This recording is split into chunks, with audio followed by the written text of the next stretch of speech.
Imagine a world before clocks or calendars, no ticking hands, no digital screens, no alarms to wake you up. Instead, life moved to a rhythm set by nature itself, a rhythm that was both mysterious and essential for survival. How did our ancestors know when to plant, hunt, or prepare for winter? Their very lives depended on reading the signs around them, understanding when the earth would yield its bounty, or when harsh weather would arrive. They looked up. The sky was their clock. The heavens offered a vast, ever-changing canvas, filled with clues about the passage of time. The sun's daily rise and set marked the first unit of time, day and night. Each sunrise brought new hope, each sunset a time to rest. The cycle was so reliable that it became the foundation for all early timekeeping. Soon, they noticed the moon's cycle, waxing and waning every 29 days, creating the concept of a month. The moon's gentle glow guided travelers and inspired stories, its phases marking the passage of time in a way everyone could see. Ancient cultures everywhere tracked these lunar phases to plan festivals and anticipate the seasons.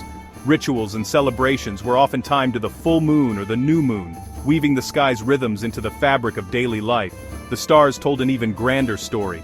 As Earth orbited the sun, constellations shifted, signaling seasonal change.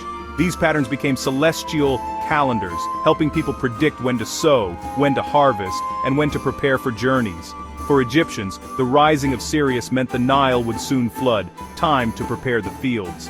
This single star's appearance was a beacon, a sign that shaped the fate of an entire civilization. The sky was more than beautiful, it was a survival guide. Every twinkle, every shift, every phase was a message from the cosmos, waiting to be read. Early societies built monuments, temples, tombs, and stone circles, aligned with the sun and stars, blending science and spirituality. These structures were feats of engineering and devotion, designed to capture the light of a solstice or the shadow of an equinox. These structures weren't just for worship, they were practical tools for tracking time. Sundials, carvings, and observatories became humanity's first instruments for measuring the universe's cycles. Our journey to measure time began by simply looking up, recognizing the universe's magnificent, predictable rhythms.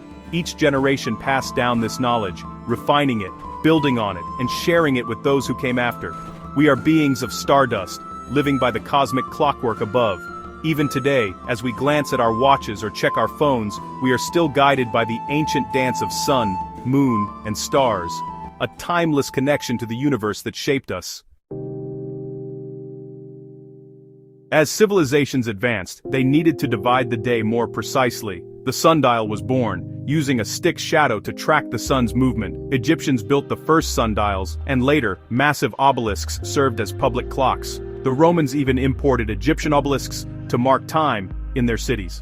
In prehistoric Europe, stone circles aligned with the sun and moon marked solstices and celestial events. These early clocks, from simple sticks to grand monuments, all relied on the sun and moon. But they had limits, useless on cloudy days or at night.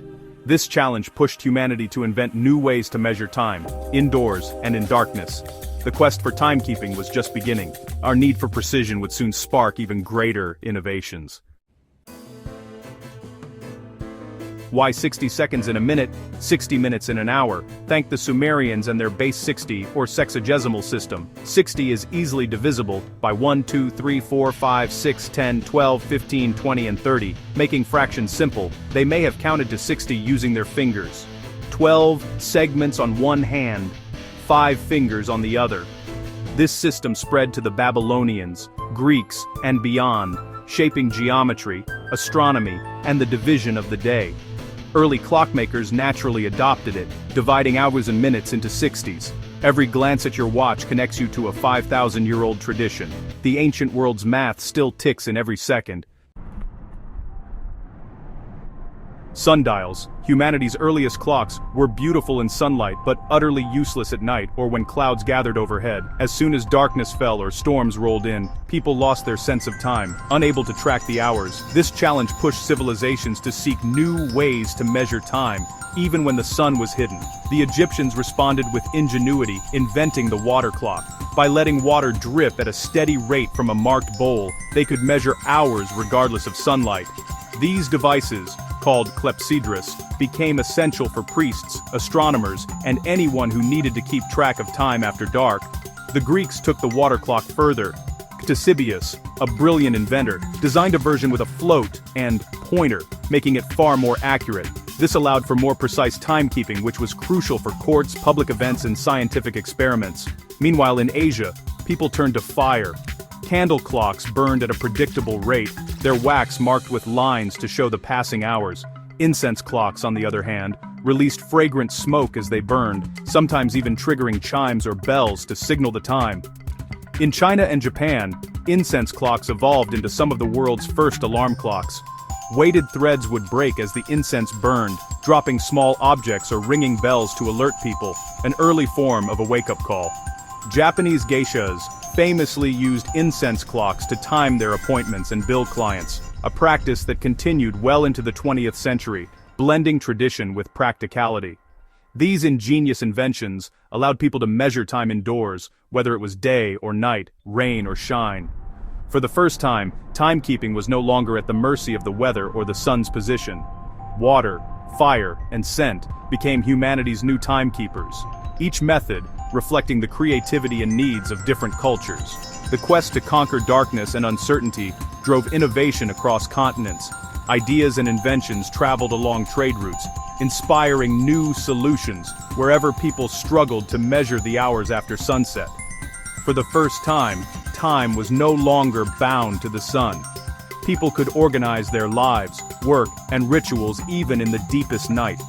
The world was learning to measure the invisible, unlocking new possibilities for science, society, and daily life.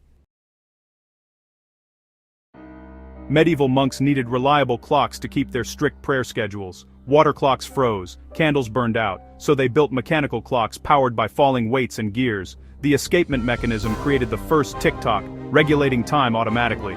These clocks rang bells for prayers, then moved to town squares, organizing civic life. Time became public, uniting communities with a shared rhythm.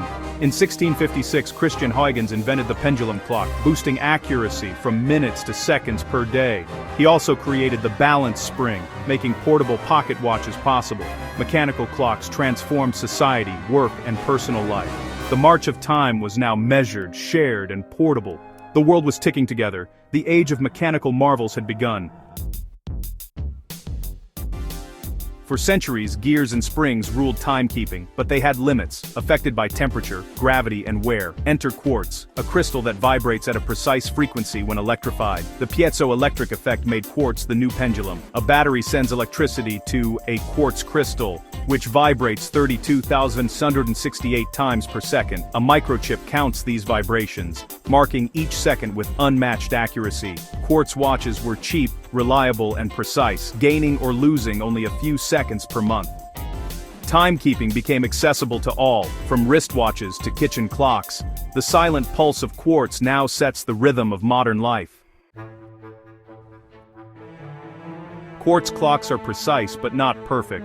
For decades, they set the standard for accuracy in our daily lives, from keeping trains on schedule to timing Olympic races. But even the best quartz clocks can drift by a fraction of a second over time, and for the most demanding scientific and technological applications, that simply wasn't good enough.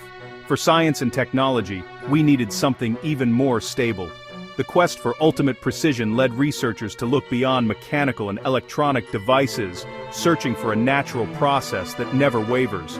Enter the atomic clock, measuring time by the resonance of atoms, not gears or crystals. Instead of relying on physical parts that can wear out or change, atomic clocks use the unchanging properties of atoms themselves. Cesium atoms, exposed to microwaves, oscillate at a constant frequency. This atomic ticking is so regular that it forms the foundation for the most accurate clocks ever built. In 1967, the second was redefined, no longer tied to the rotation of the Earth, but to the time it takes a cesium-133 atom to oscillate exactly 9,192,631,170 times. This breakthrough changed the way humanity measures time forever. Atomic clocks are so accurate they won't lose a second in 300 million years. Their precision is so extraordinary, it allows us to measure the tiniest differences in time, even accounting for the effects of gravity and motion predicted by Einstein's theories. These master clocks set Coordinated Universal Time, UTC, regulating everything from financial markets to your smartphone. Every GPS signal, every internet transaction, and every global broadcast depends on this unified standard. National labs worldwide synchronize atomic clocks via satellite. This global network ensures that no matter where you are, the time is the same, down to the billionth of a second. The atom's pulse is now the planet's heartbeat. Our entire civilization moves in step with this invisible rhythm, connecting continents and cultures. Every official time zone, every digital device depends on this invisible standard. From the largest cities to the most remote villages, atomic time unites us all. The definition of a second is now written in the language of atoms. It's a universal constant, understood by scientists and engineers around the world. Humanity's most precise timekeeper is smaller than a grain of sand, yet its impact is enormous, quietly shaping the modern world with every passing second. Why such extreme precision? For most, a second's drift means little, but for technology, it's vital. GPS relies on atomic clocks in satellites. Your phone calculates its position by timing signals from space. A microsecond's error means a 300-meter mistake in location. Einstein's relativity means satellite clocks tick faster than those on Earth, requiring constant correction. Financial markets, power grids, and deep space probes all depend on atomic time. Nanosecond accuracy keeps trades fair and electricity flowing. Even tiny timing errors can cause chaos in our interconnected world. The atomic clock is the invisible conductor of modern society. Precision keeps our world in sync. The ghost in the machine is time itself. The cesium atomic clock is a marvel, but scientists are pushing further. Optical clocks use lasers and atoms like ytterbium, slicing time into even finer slivers. The latest optical lattice clocks won't lose a second in 30 billion years. These clocks are so sensitive they can detect time slowing by raising them just a centimeter. They could map Earth's gravity, monitor ice sheets, and probe the universe's deepest mysteries. Our quest to measure time has become a quest to understand reality itself. From shadows to atoms to light, each advance reveals more about the universe. Asking, "What time is it?" has led us to the very edge of physics.